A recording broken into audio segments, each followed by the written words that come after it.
Hello everyone, welcome to Englidium and thanks for joining me. Our today's chapter is Death of a Naturalist by Seamus Justin Heaney or Seamus Heaney. Okay, before I explain the poem, I want to tell you something about this great Irish poet. He was born in the year 1913 and he passed away in 2013. Okay, he was a professor in Oxford University and also in Harvard University. Okay, he was really renowned one, was a very famous Irish poet, and his early education, he got his education from Queen's University Belfast, और Belfast हम सबको पता है Belfast is in Northern Ireland. Okay, और अभी the most important fact about him is that he received the prestigious Nobel Award for Literature in the year 1995. और आज जो चैप्टर जो पोएम हम पढ़ेंगे death of a naturalist, it was published in the year 1966. Okay, तो चलो start करते हैं. Death of naturalist by Seamus Heaney और his full name is Seamus Justin Heaney. ये जो कविता है, this is the title of the poem death of naturalist. It is a metaphor. Okay, ये एक रूपक है क्योंकि इसमें सच में किसी की डेथ नहीं होती. This is the poet is telling about the death of feeling, the death of innocence. Okay, इस पोएम में 2 स्टैंजाज हैं. स्टैंजाज काफी बड़ी है, फिर भी this is a wonderful poem. Now let's start. All year the flax dam festered in the heart of the townland. देखो, हर यहां पे बहुत सारे वर्ड्स हैं, तो we have to know the meanings of those words, otherwise poem जो है वो कभी क्लियर नहीं होगा. All year the flax dam festered in the heart of the townland. All year मतलब the whole year. The flax dam का मतलब है सन, जो बोलते हैं ना, फ्लैक्स को हम सन बोलते हैं या इसको हम जूट भी बोलते हैं. Flax dam festered in the heart of the townland. Fester का मतलब है सड़ना, टू गेट रॉटन. तो साल भर ये वहां पे एक टाउनलैंड जो है, फार्म जो जिसको हम बोलते हैं, उस फार्म के मिडिल में वहां पे एक वाटरी लैंड है. तो ये लोग क्या करते हैं, फार्मर्स लोग क्या करते हैं, उस जूट को वो लोग हार्वेस्ट करने के बाद, काटने के बाद फेंक देते हैं पानी में सड़ने के लिए. Green and heavy headed flax had rotted there. Green का मतलब तो पता है, हरा है, क्योंकि they are just cutting the flax, the jute. And heavy-headed flax, भारी, heavy-headed मतलब भारी. Flax had rotted there, वो वहां पे सड़ते हैं पानी में. Weighted down by huge sods. देखो sods जो है ना, this is called a kind of soil. इसको हम ये भी बोलते हैं, घास मिली हुई जो मिट्टी है, इसको हम बोलते हैं sods. तो ये sods भी heavy होते हैं, बहुत सारे वहां पे sods है. उसके ऊपर पानी जो है वहां वो लोग वहां पे फेंक देते हैं क्या, ये जूट को, फ्लैक्स को. Daily it sweltered in the punishing sun. Her rose, sweltered का मतलब है जो बहुत, जो you know, to I mean tremendous heat, इसको हम बोलते हैं swelter.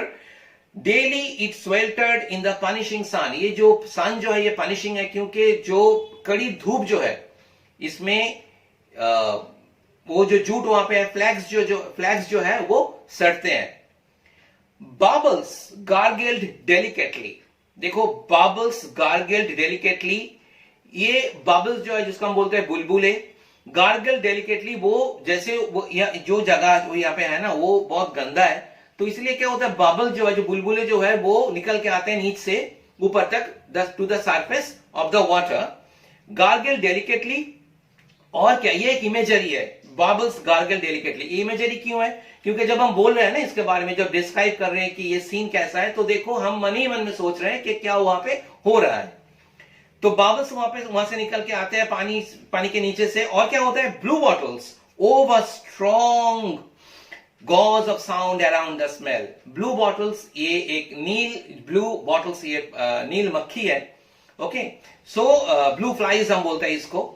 Blue bottles over strong, ओव का मतलब है बुनना, over strong gauze of sound, वो लोग वहां पे घूमते हैं और जो साउंड निकलते हैं उसको हम बोलते हैं, यहाँ पे पोएट बोल रहे हैं कि over strong gauze of sound, जैसे साउंड में साउंड को बुन रहे हैं वहां पे. Gauze of sound around the smell, वो जो जहां से वो बदबू जो जहां से वो आ रही है, वहां उसके चार पास में उसके इधर उधर वो लोग घूम रहे हैं और एक साउंड निकल रहे हैं, क्योंकि वो लोग बहुत खुश है. देयर वर ड्रैगन फ्लाइज, वहां पे ड्रैगन फ्लाइज है, स्पॉटेड बटरफ्लाइज भी है, इंसेक्ट्स है. But best of all was the warm thick slobber. वहां पे जो बहुत सारी चीज वहां पे, but the most important thing is that the thing about which the poet wants to say, it is the slobber. Slobber का मतलब है saliva. ओके, एक जेली टाइप चीज होती है, उसके अंदर में जो मेंढक जो है, फ्रॉग के जो एग है ना, उसके अंदर में रहते हैं, तो इसको बोलते हैं slobber. A jelly like substance carrying the eggs of a frog. But best of all was the warm thick slobber. वहां पे स्लॉबर है, जेली टाइप जो चीज है वहां पे, of frog spawn. Frog spawn का मतलब है मेंढक का बच्चा. और frog spawn that grew like clotted water. पानी जब क्लॉट हो जाता है ना, ऐसे वो जैसे लग रहा है कि क्लॉटेड वाटर है, उसके अंदर फ्रॉग स्पॉन है. और वो फ्रॉग स्पॉन क्या कर रहा है, this is just floating on the water in the shade of the banks. Banks का मतलब है जो साइड है वो वाटरी लैंड का, उसका जो छांव है उधर वो लोग ऐसे फ्लोट कर रहे हैं. The स्लॉबर. Here every spring I would fill jam pot fulls of the jellied specks to range on window sills at home. The poet is saying, listen, he's a child. Okay, so he's when we remain children, what happens? We just we are filled up with different kinds of whims and thoughts. हम क्या करते हैं खुद को पता नहीं होता है, लेकिन बाद में जब हम बड़े हो जाते हैं तब सोचते हैं भाई क्या क्या किए थे हमने. तो यहाँ पे the poet what he does, every spring he comes there, he comes with a jam pot. वो अचार के जो पॉट है वो लेके आते हैं. Of the jellied specks to range on window sills at home. और वो जो स्लॉबर जो वहां पे जेलिड जो स्पेक्स का मतलब है एग्स, और वो स्लॉबर को लेके, वो बॉटल में स्लॉबर को लेके वो क्या करते हैं, to range on window sills at home और शेल्व्स एट स्कूल. हम घर लेके जाते हैं उसको, पोएट उसको घर लेके जाते हैं और खिड़की के पास में उसको रख देते हैं. और कहां रख देते हैं, कभी कभी वो स्कूल में भी लेके जाते हैं और स्कूल में जो शेल्व्स है उसके ऊपर रख देते हैं. And wait watch until the fattening dots burst. और वो बहुत क्यूरियस होता है इस टाइम में, वो देखते रहते हैं उस स्लॉबर को, उस फॉक्स स्पॉन को. और क्या होता है, कुछ दिनों बाद द फैटनिंग डॉट्स बस्ट. वो जो डॉट्स है, काला काला जो डॉट्स है ना, जो फ्रॉग्स एग्स जो है फ्रॉग्स का, वो ऐसे फोड़ जाते हैं, वो फोड़ते हैं इनटू निम्बल स्विमिंग टैडपोल्स. और क्या निकल के आते हैं, टैडपोल्स. ओके, जिसको हम बोलते हैं मेंढक का बच्चा, और इसको कोई लोग तो इसको बेंगाची भी बोलते हैं. The fattening dots burst into nimble swimming tadpoles. और टैडपोल्स निकाल के वो लोग तैरते हैं उस बटल के जैम पॉट के अंदर. Miss Walsh would tell us how the daddy frog was called a bullfrog, and how he croaked, and how the mummy frog laid hundreds of little eggs, and this was frog spawn. देखो यहाँ पे reproduction का एक definition है, but Miss Walsh the teacher, she tries her best to make those children, the students, understand the process of the reproduction, but at the same time she is feeling uneasy because the children are too small to understand all these complicated things. So that's why this lady, she's trying her best to make the students understand that what are tadpoles, what are the frog spawn, and that's why she's saying that the daddy frog was called a bullfrog, जिसको हम bullfrog बोलते हैं daddy frog को, and how he croaked, जब वो croak करता है, and how the mummy frog laid hundreds of little eggs, and this was frog spawn. फिर mummy frog जो है, she lays hundreds of little eggs. Okay, the process of reproduction. And this was frog spawn. और ये frog spawn है जो स्लॉबर जैसे चीज जो है. You could tell the weather by frogs too.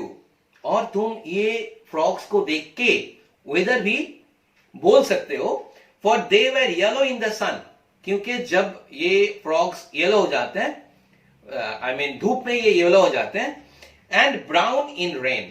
और जब बारिश होती है तो they become brown और भूरा रंग का हो जाते हैं. देखो ये जो फर्स्ट स्टैंजा खत्म यहाँ पे, और इस फर्स्ट स्टैंजा में हम क्या देख रहे हैं, it is all about childish thoughts and activities. ये पोएट जो है, he is going to the townland, he is collecting the slobber, he is waiting for the eggs to burst, and when tadpoles come, he is full of life. But the second stanza is going to tell us something very different. very different. Let's start the second stanza. और this is a time gap. बहुत सारे दिन जो है, साल जो है, ये हो गया, खत्म हो गया. Some years have passed. So this is the transition that is being taken place inside the poet. देखो क्या होता है यहाँ पे. Then one hot day, when fields were rank with cow dung. फिर एक hot day, गर्मी का जो दिन है. When fields were rank, rank का मतलब है बदबूदार. With cow dung, गोबर के जो स्मेल है उससे बदबू आ रहे हैं. तो the little boy, the poet, has become an adult right now. So again he is visiting that same place he used to visit when he was a child. With cow dung in the grass, घास में गोबर गए और इसीलिए बदबू भी वहां पे आए. The angry frogs invaded the flax dam.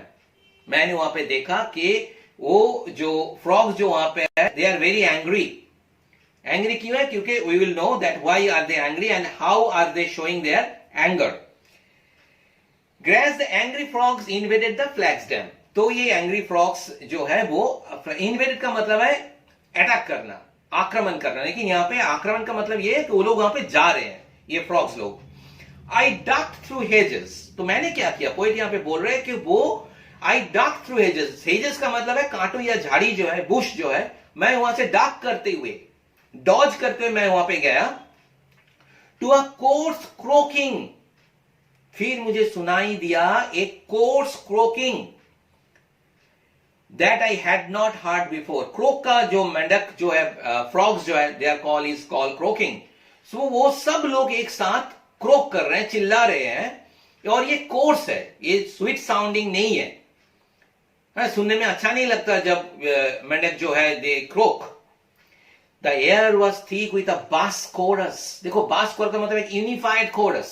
इसको हम कैकाफोनी भी बोलते हैं और हिंदी में हम बोलते हैं कोलाहल. तो सब मेंढक वहां पे बोलो they are croaking and it is a kind of bass chorus. सब लोग ऐसे लग रहा है कि एक साथ कोरस गा रहे हैं. Right down the dam, और उस डैम के नीचे gross bellied frogs were cocked on swords. और हम देख रहे हैं कि ग्रॉस बेलिड इसका मतलब क्या है? वो मोटा मोटा पेट वाला जो है वो मेंढक वहां पे बैठे हुए हैं. ग्रॉस बेलिड है वो लोग डाइट नहीं करते, ठीक है. Gross bellied were cocked on sods. और घास मिली हुई जो मिट्टी है उसके ऊपर वो लोग, कॉक का मतलब है वो लोग वहां पे उठ के बैठे हैं उस सॉर्ड्स के ऊपर. Their loose necks pulsed like sails. और वो जैसे वो क्रॉक कर रहे हैं ना, तो उसका जो लूज नेक जो इसका जो यहाँ पे जो स्किन है, इस पास लाइक सेल्स, ऐसा ऐसा हो रहा है. Some hopped, the slap and plop were obscene threats. कुछ मेंढके वहां पे कूद रहा है. And slap and plop जो है, obscene threats, slap and plop का मतलब जो है वह different sounds of movement. कोई यहां से वहां जंप कर रहा है, कोई पानी में गिर रहा है, तो ये साउंड जो हो रहा है इसको बोलते हैं slap and plop. तो were obscene threats, लग रहा है obscene का मतलब है अश्लील. यहाँ पे अश्लील कुछ भी नहीं है. यहाँ पे अश्लील का मतलब है unwanted, जो हम देखना नहीं चाहते. threats जैसे वो लोग धमकी दे रहे हैं. Some sat poised like mud grenades. और कुछ मेंढके तो ऐसे बैठे हुए हैं कि देख के, दूर से देख के ऐसे लग रहा है कि वे कोई कीचड़ में ग्रेनेड फेंक दिए हैं. They are looking like mud grenades. के ग्रेनेड के ऊपर पूरा कीचड़ जो है वो भरा हुआ है. Their blunt heads farting. Blunt का यहां पे मतलब है जो शार्प नहीं है, गोल गोल. हेड्स फार्टिंग, जैसे वो हेड से बदबू आ रही है. तो देखो फार्टिंग का फार्ट करते मतलब तो सबको ही पता है, लेकिन they are farting from their heads. बदबू आ रहा है तो आपसे. आई सिकेंड. तो पोएट को ऐसा लगा कि वो शायद वो बीमार पड़ जाएंगे. Turned and ran. इसलिए उसने क्या किया? ही जस्ट टर्न्ड, उसने घूमा, एंड रैन, दौड़ा. He did not like all these things at all. तो देखो ये जो हो गया ना, पूरा जो चाइल्ड में जैसे थे पूरा चेंज हो गया. इधर आके एडल्ट होने के बाद जो चीज उनको पसंद था, अभी वो उसको, उन चीजों को वो हेट कर रहे हैं, उनको पसंद नहीं है. The great slime kings were gathered there for vengeance. मुझे पता है स्लाइम किंग्स का मतलब मेंढक, स्लाइम का मतलब है कीचड़. तो ऐसे वो लोग कीचड़ में ऐसे बैठे हुए हैं, तो देख के डर लग रहा है पोएट को, और पोएट ऐसे सोच रहे हैं कि the great slime kings were gathered there for vengeance. Vengeance का मतलब है प्रतिशोध लेना, बदला लेना। वो मेंढके वहां पे ऐसे बैठे हुए हैं कि एक बार चांस मिले ना तो पोएट को वो लोग नहीं छोड़ेगा। क्यों? I knew that if I dip my hand the spawn would clutch it. मुझे पता है अगर मैंने एक बार अपना हाथ जो है वो पानी में डाला ना और पानी में डुबोया, तो ये वहां पे बैठे हुए हैं वेंजियंस के लिए, बदला लेने के लिए, and the spawn would clutch it. वो मेरा जो हाथ है वो पकड़ लेगा, क्योंकि वहां पे एक स्पॉन का मतलब है एक, और मेंढक वहां पे बैठे हुए हैं, मम्मी मेंढक है, पापा मेंढक है, तो वो लोग नहीं छोड़ेंगे इस हमारे पोएट को। क्योंकि when the poet was a child, he used to take all those slobber with him. He used to keep them in the jam pot. तो शायद वो लोगों को याद है कि जब मैं छोटा था ये लड़का हमको लेके गया था उधर स्कूल में, उधर घर में, अभी हमारा टाइम है और हम नहीं छोड़ेंगे इनको। So this is the poem Death of a Naturalist by Seamus Heaney. Alright, a wonderful poem. And as I told you that death, यहाँ पे जो death जो है ये एक रूपक है, एक मेटाफॉर है, इसमें सच में किसी की डेथ नहीं होती, but the fact is that this is the death of feelings, emotions. Because when the poet was a child, he used to be so fond of all these things, but right now after growing up, he thinks that he doesn't like these things at all. Okay, so वो एक naturalist था जब वो छोटा था, he used to like all these things of nature, the elements of nature, but बड़े हो जाने के बाद he doesn't like all these things. So उसका जो feelings है, जो emotions था, वो खत्म हो गया. So that's why the poet is saying this is death of a naturalist. Okay, I think that I have made myself clear to you. और subscribe कर लेना, क्योंकि you know that subscription is equal to inspiration. Bye.